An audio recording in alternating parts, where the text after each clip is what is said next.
कश्यप, जो कि विष्णु को अपना परम शत्रु मानता था, उसने अमर होने के उद्देश्य से ब्रह्मदेव की कठोर उपासना आरंभ की।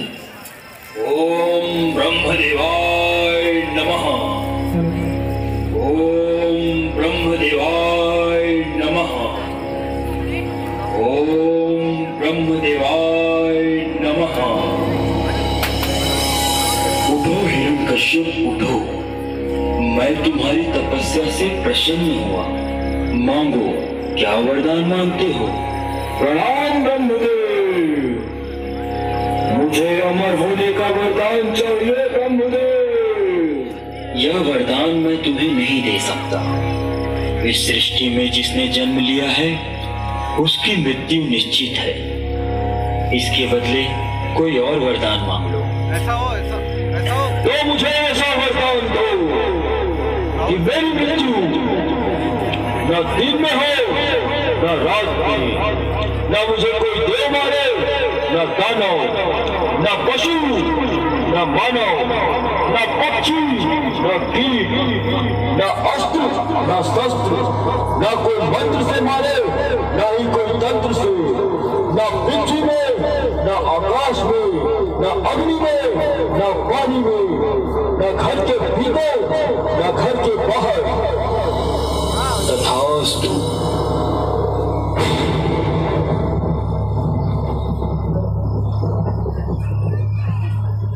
हिरण्यकश्यप को तपस्या में लीन देखते हुए देवराज इंद्र ने हिरण्यकश्यप की पत्नी कयाधु का अपहरण कर लिया।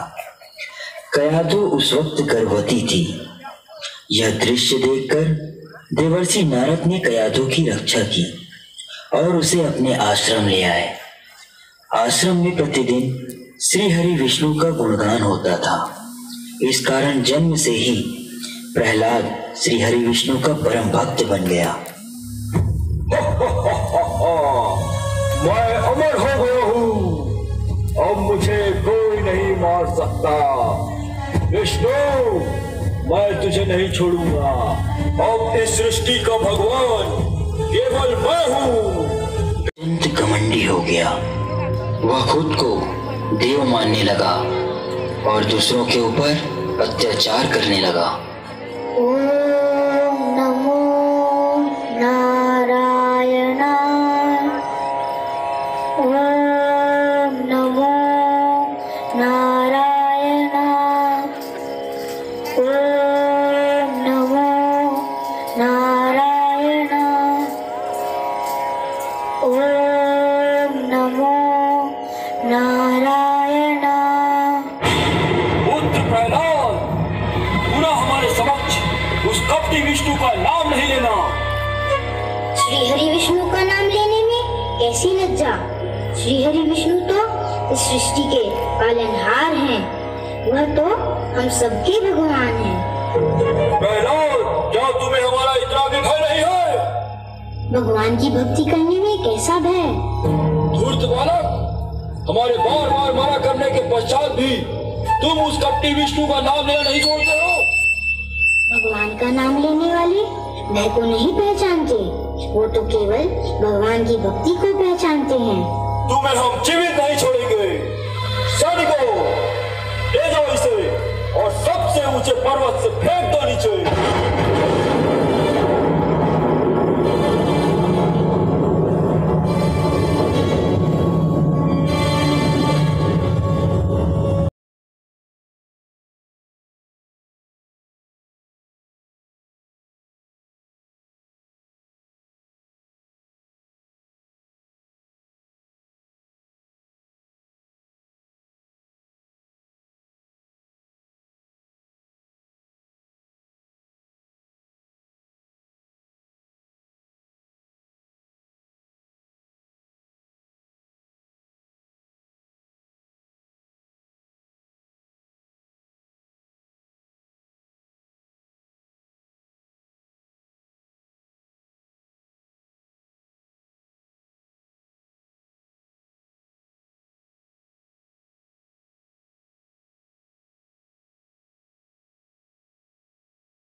की धार भी प्रहलाद का कुछ नहीं बिगाड़ पाई।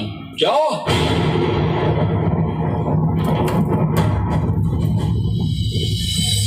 सावधान हिरण्यकश्यप, तुम्हारा लहू तुम्ही को ललकार रहा है। पर्वत से नीचे फेंकने के बाद भी प्रहलाद बच गया, विष पीकर भी उसका कुछ नहीं बिगड़ा, तलवार की धार भी उसका बाल भी बांका नहीं कर पाई। तृतीया राक्षसनी जो उसे मारने गई थी वो स्वयं ही मर गई। जब तुम अपने शत्रु के भक्त को नहीं मार पा रहे हो तो अपने शत्रु विष्णु को क्या मारोगे? नहीं, हम उस विष्णु के टुकड़े टुकड़े कर देंगे। भैया इतने बेचैन क्यों हो आप? पता नहीं क्यों होलिका, हमारे बार बार प्रयत्न करने के बावजूद प्रहलाद बच जाता है।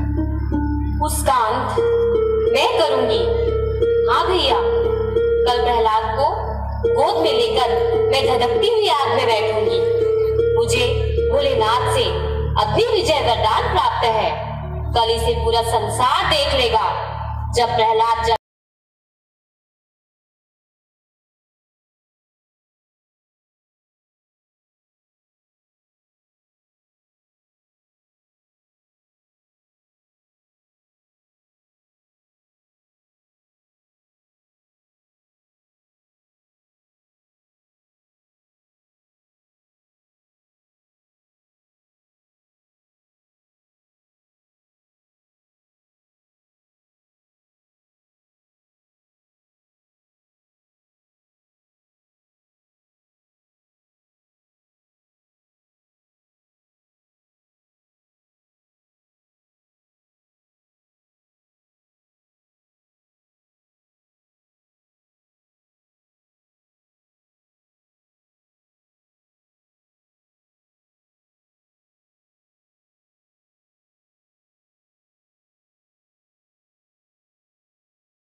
तुम्हें हमारा इतना भी भय नहीं?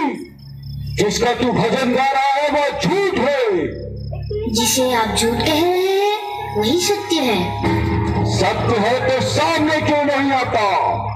सत्य में शंका नहीं, श्रद्धा रखिए।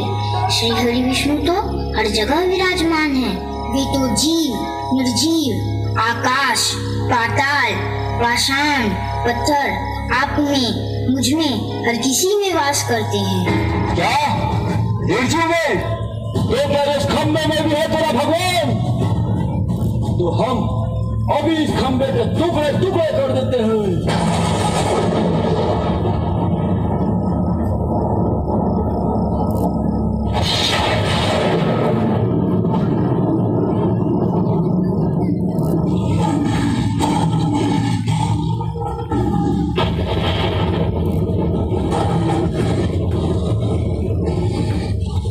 ये है तेरा भगवान?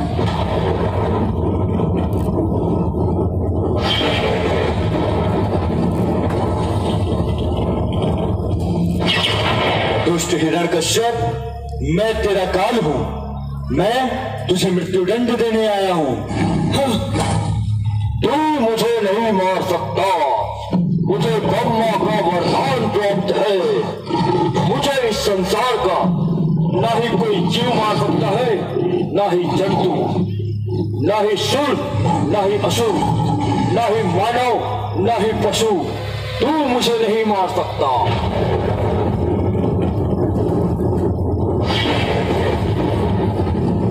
आंखें खोल के देख हिरण्यकश्यप, मैं ना तो नर हूं ना पशु। मैंने तेरा वध करने के लिए नरसिंह का अवतार लिया है।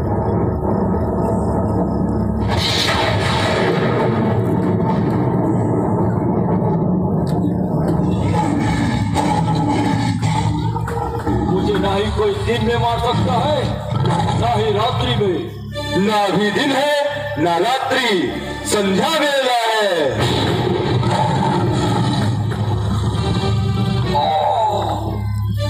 ना ही मुझे कोई पृथ्वी पे मार सकता है, ना ही आकाश में।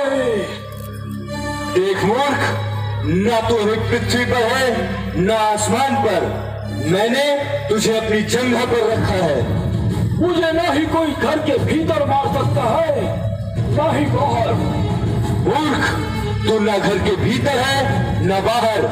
तुझे मैंने घर की चौखट पर रखा है। मुझे ना कोई अस्त्र से मार सकता है, ना ही शस्त्र से।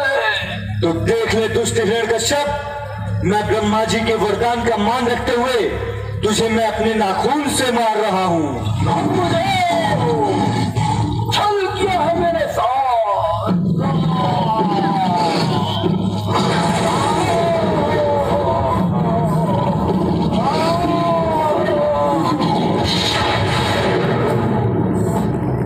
और इस प्रकार भगवान श्री हरि विष्णु ने अपने परम भक्त प्रहलाद की रक्षा करते हुए और ब्रह्मा जी के वरदान का मान रखते हुए हिरण्यकश्यप का वध किया।